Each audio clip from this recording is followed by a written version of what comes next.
Hey guys, welcome to Nerdarchy, for nerds by nerds. I'm Nerdarchy Ryan, and today I'm joined by Ted. And today we're going over 3 reasons to say no to D&D.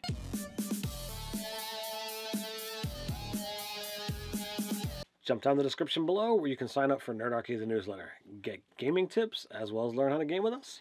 So we give people a lot of ideas for things that they can bring into their game, different story ideas. We give some advice for people that have problems. But there's certain times where maybe playing in a gaming session just isn't the best idea. And that's almost like a record scratch. Like, wait a minute. Nerdarchy is saying not to play D&D. What? But there's going to be those occasions. And let's give 3 ideas of times that you probably shouldn't play D&D. All right. Well, we're gonna go right out to the first and foremost reason that we're not gaming tonight, or at least tonight that we're recording this, and that's because the DM is sick. Yeah. So like maybe you skip a session when you physically just feel incapable of being at the table, or like with Dave, he's having a tooth thing. So talking for extended periods of time is going to be less than pleasant for Dave. So sometimes you just have to call the session because of health reasons. So if you're ill, you're physically in pain, that's going to take you out of a proper mindset.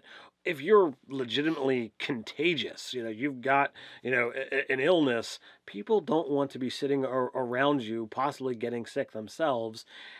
Sometimes it's best to just keep that all to yourself, go home, recover.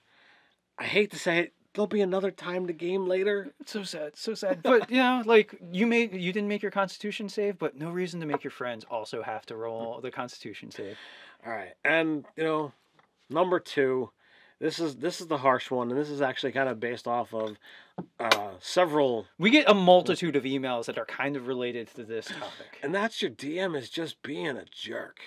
Or a dick. We can go with dick. I'll take the Dave role of just saying being a dick DM. Like people that they do things to make sure that your character, basically they do things to make sure people don't have a good time, or you specifically, or other people at the table. And to a certain level, after you've tried to rationalize and talk about it, there's some people that just like to watch the world burn, and their fun is other people's misery.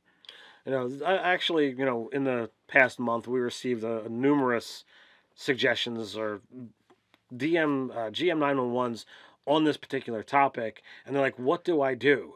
My DM is trying to choose my character's sexuality, or how he identifies, like change the gender of the character, and then also decided that made the character be like homosexual, and the person doesn't want to play a homosexual character. That's not a choice for a DM to make. Yeah. You as a player, you are making your character. It is the GM's prerogative to say, yes, I like that character, or no, I don't think that character is going to do well in my game. Can you make something else? But to blatantly say, you know what, I'm going to change your character. That's like saying, all right, Ryan's playing a halfling rogue in my game, and he shows up to my session, and I say, no, you're playing a dragonborn fighter now. Here's your new character sheet. Right, yeah. Well, they made that character because you made that character because you want to play it. And so, character, gender, and orientation, that's really a thing for the player to decide. The Dungeon Master gets to be everything else in the world, but player choices are made by players. Exactly. And So it could be, bad roll calls, bad calls. It could be, bad design, or overly adversarial. If you've got a DM who's doing these kind of things, it's going to weigh in on you, and it's not going to give you a positive experience in your gaming session. You need to be enjoying yourself. You're there for camaraderie. You're there to be entertained and to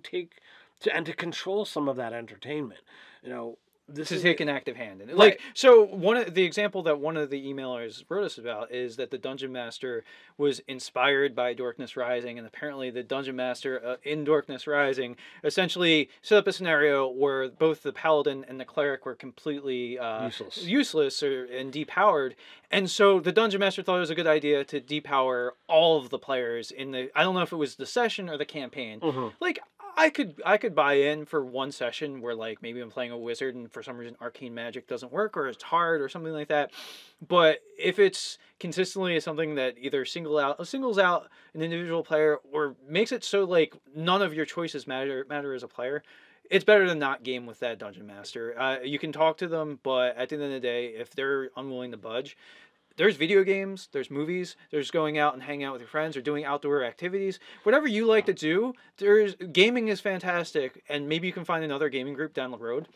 But just don't be that into that gaming group. You can step up and say like, look, allow me to run the game. You can convince someone else to run the game. If that DM is going to stay with that kind of mentality, I just wouldn't play in that DM's place. It's just not, that's not the kind of game I'm going to enjoy. Yeah, connect with other people in the Nerdarchy community and play a game that's actually worth playing. There's games that are run over on the Company of the Nag. There's games that are run over on the Tabletop One Shot group, and there are a number of places that you can go online, connect with gaming groups, and game there. And it's not the same as gaming with a local group, but I would much rather be forced to only be able to game online and really enjoy my experiences than get trapped into a game that just somebody else's torture dungeon, basically. Right. Yeah. Well, and you know what? That being said, like, hey, hopefully Nerdarchy's reach and influence gets so big that we can help you connect with other people like in your area, like within an hour driving distance away. Absolutely. So that'll be a goal for Nerdarchy to achievement unlocked at a certain point. So our third and final most tip or reason in this case of when not to game is when you're distracted, when you're just not into it. There's times when there's things going on in your life. You're not sick and your DM might be awesome, but you're just not feeling it today. And, it could be you're stressed out over real life matters, or, maybe you've got your head wrapped around all the information that you've been studying over the past week for your exam that's coming up on Monday.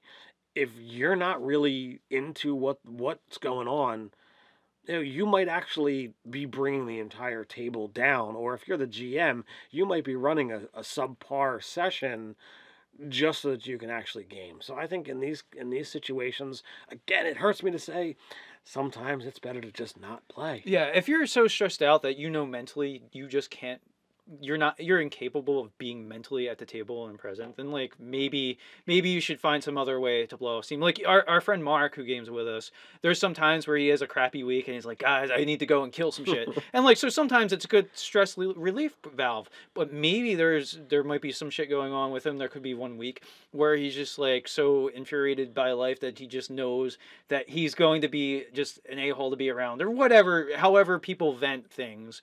Then maybe it'd be better for him to not show up for that one session. This is all hypothetical because that's never happened. And Mark's the sweetest guy ever. He's a teddy bear. So Mark is fantastic. So what do you guys think? Are there anything that, any times that you've had to say no to D&D or to gaming in general?